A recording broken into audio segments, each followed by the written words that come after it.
నమస్తే welcome to of the record. ఒక వ్యక్తి నిర్లక్ష్యం 19 మంది సజీవ దహనానికి కారణమైంది. అతను చేసిన ఓ తప్పిదం మీద జనం ఆగ్రహం వ్యక్తం చేస్తున్నారు. ఇక చనిపోయిన వారి కుటుంబాలకు కంటి తుడుపు చర్యగా పరిహారం ప్రకటించిన ప్రభుత్వం మీద కూడా విమర్శలు వస్తున్నాయి. మూలానికి మందు వేయకుండా చిన్నపాటి చర్యలేంటని జనం ఇప్పుడు ప్రశ్నిస్తున్నారు.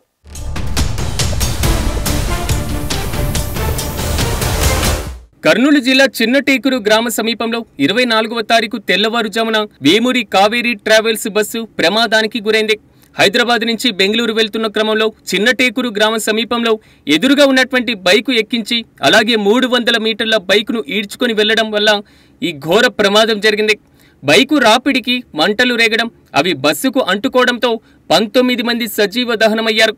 ఈ కేసు విచారణలో పలు కీలక విషయాలు వెలుగులోకి వచ్చాయి. శివశంకర్ తన స్నేహితుడైన ఎర్రిస్వామి అలియాస్ నాని వెల్దుర్తిలో డ్రాప్ చేయడానికి బైక్ పైన బయలుదేరారు.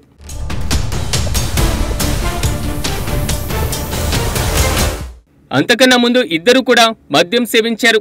వెల్దుర్తి వైపు వెళ్తున్న క్రమంలో బైకు అదుపు తప్పి డివైడర్ను ఢీకొట్టడంతో శివశంకర్ అక్కడికక్కడే మృతి చెందారు. తన స్నేహితుడు ఎర్రిస్వామి ఈ ప్రమాదం నుంచి బయటపడ్డారు. డివైడర్ ఢీకొన్న సమయంలో బైక్ రోడ్డు పైన పడిందని, అది తొలగించేలోపే కావేరీ ట్రావెల్స్ బస్సు బండిని ఈడ్చుకొని వెళ్లిపోయిందని ఎర్రిస్వామి పోలీసుల విచారణలో తెలిపారు. బస్సు ప్రమాదాన్ని కల్లారా చూశానని, ఆ తర్వాత తన సొంత గ్రామానికి వెళ్లినట్లుగా తెలిపారు.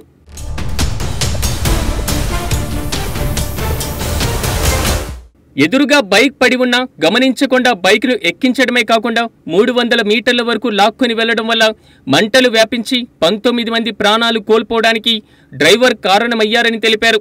బైక్ కనిపించినప్పుడు బ్రేక్ వేసి ఉంటే ఇంత పెద్ద ప్రమాదం జరిగి ఉండేది కాదు. మొదట బైక్ ఢీకొట్టడం వల్ల ఆ బస్సు కిందకి వెళ్లి ప్రమాదం జరిగిందని భావించారు. కానీ కేసు విచారణలో పలు కీలక విషయాలు వెలుగులోకి వచ్చాయి. అప్పటికే బైక్ ప్రమాదం జరిగి ఉండడంతో బైక్ రోడ్డుపై ఉన్నటువంటి సమయంలోనే ఈ ప్రమాదం జరిగిందని నిర్ధారణకు వచ్చారు.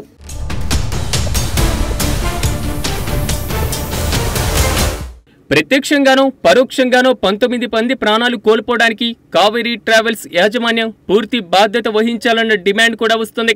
ఘటన జరిగిన 2 వారాల తర్వాత కంటి తోడుకు చర్యగా మనిషికి 2 లక్షల చొప్పున 40 లక్షల రూపాయల చెక్కులను జిల్లా కలెక్టర్కు ఇచ్చి కావేరీ ట్రావెల్స్ యాజమాన్యం చేతులు దులుపుకుంటుందన్న విమర్శలు కూడా వస్తున్నాయి.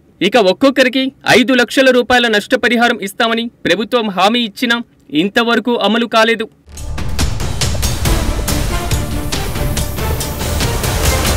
ఇదంతా ఒకటైతే ఇప్పటి వరకు కావేరీ ట్రావెల్స్ యజమానిని ఎందుకు అరెస్టు చేయలేదని జనం ప్రశ్నిస్తున్నారు. డ్రైవర్ చెప్పిన కట్టుకథ విని కేసును క్లోజ్ చేసే ప్రయత్నాలు జరుగుతున్నాయని విమర్శిస్తున్నారు. ఇలాంటి సంఘటనలు మళ్లీ జరగకుండా ఉండాలంటే నిర్లక్ష్యం వహించిన వారిపైన కఠిన చర్యలు తీసుకోవాల్సిన అవసరం ఎంతైనా ఉందని చెబుతున్నారు.